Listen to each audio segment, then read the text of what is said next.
Hello বন্ধুরা, এখন কথা বলবো গুজরাট টাইটান্স বনাম হার্দিক পান্ডের মুম্বাই, যেখানে লড়াইয়ে নতুন অধিনায়ক শুভমন গিল ও সাই সুদর্শনের পাশাপাশি নিজেও যেমন দলের জন্য অতি গুরুত্বপূর্ণ রান করলেন, তেমনি ক্যাপ্টেন হিসাবে দুর্দান্ত পারফরম্যান্স তরুণ অধিনায়কের।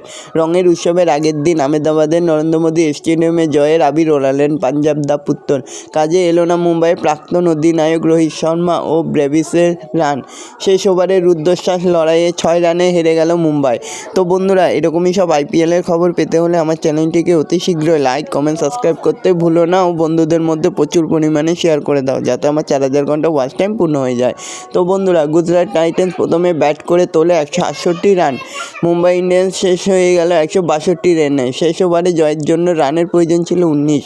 প্রথম 2 বলে 10 রান তুলে নিল হার্দিক পান্ডে, কিন্তু শেষটা করতে পারলেন না। উইকেট নিয়ে নিলেন উমেশ যাদব, আর তাতেই শেষ হয়ে গেল মুম্বাইয়ের জয়ের আশা। তো বন্ধুরা, এরকমই সব আইপিএলের প্রতিদিন খবর জানতে হলে আমার চ্যানেলটিকে অতি শীঘ্রই লাইক, কমেন্ট, সাবস্ক্রাইব করতে ভুলো না ও বন্ধুদের মধ্যে প্রচুর পরিমাণে শেয়ার করে দাও, যাতে আমার 4000 ঘন্টা ওয়াচ টাইম পূর্ণ হয়ে যায়। ধন্যবাদ সবাইকে।